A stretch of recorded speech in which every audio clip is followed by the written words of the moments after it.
নাজাতের কারণ হবে। জোরে বলছে কিনা?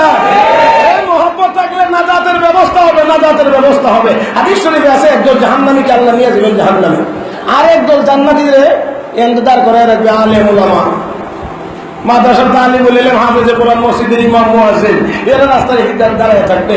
যাওয়ার সময়ে ওই জাহান্নামী একটা দেখিয়া আয়াসি মেলে বয়সের হুজুর হুজুর হুজুর গিয়েছে, কবি হতে বলে গেছি দৈরে চলে গেছে। ঠিক আছে, কি হয়েছে? আমরা দিনের বাজারে নামে একদিন চা খাওয়াইছিলাম, হুজুর চা খাওয়াইছিলাম না হুজুর একদিন। তো কি করতে হবে? আল্লাহর কাছে কন। এখন হুজুরকে আল্লাহ এই লোকটা তো আমার চা খাওয়াইছিল। বলে তাই নাকি? বলে হ্যাঁ। এ চা খাওয়াইছিল? বলে হ্যাঁ আল্লাহ চা খাওয়াইছিলাম। আল্লাহ বলবে যা, এমন একজন আলেমে চা খাওয়াইছিলে, তো আমার আলেমের সম্মানে তোরেও মাফ করে আলেমের সাথে জান্নাত দিয়ে দিলাম।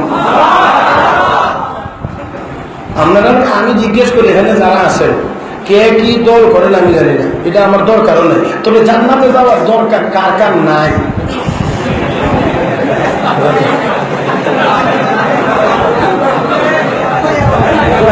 হাত তুলছে। হ্যাঁ, আচ্ছা, এটা ওনাদের দোষ না, আমারই দোষ, আমি উল্টা জিনিস কথা বলতে না। আরে মিয়া, মেধা চাষায়ের জন্য মাঝে মাঝে উল্টাও জিগানি লাগে। কি বললেন ঠিক না? আধাটা কথা এখানে জিগানি লাগে, আধাটা কথা এখানে গিয়ে জিগানি লাগে। এটা কি কিতাবের ভাষা? হুজুরের জানেন, হুজুর ভুল হইলে আমার কয়ে দিন। কিতাবের ভাষা এটাকে বলা হয় তাশহীদ আজহান, এরকম একটা আছে, মানে মেধা পরীক্ষা করার জন্য। দেখেন, আব্বাসীয় এক শাসক তার মন্ত্রী পরিষদ নিয়ে বাইরেছে ভ্রমণ। তো বাইরে হওয়ার সময়ে একটা জায়গায় গিয়ে তার মন্ত্রীরে ডাক দিয়ে জিজ্ঞেস করে, মন্ত্রী তুমি কি খাইতে পছন্দ করো? মন্ত্রী জবাব দিছে, সিদ্ধ ডিমের কুসুম। কি ডিমের? সিদ্ধ ডিমের কুসুম। উত্তর পর্যন্ত কথা শেষ। ভ্রমণ চলছে 6 মাস, ঘুরে আইসে 6 মাস পরে ঘুরে আইসে যেই জায়গাটাই জিজ্ঞেস করেছিল কি খাইতে পছন্দ করো, আর মন্ত্রী কইছিল যে আমি পছন্দ করি সিদ্ধ ডিমের কুসুম। 6 মাস ঘুরে এই জায়গা আইসা আবার বাদশা প্রশ্ন করে কি দিয়া? মন্ত্রী সাথে সাথে জবাব দিছে লবণ দিয়া।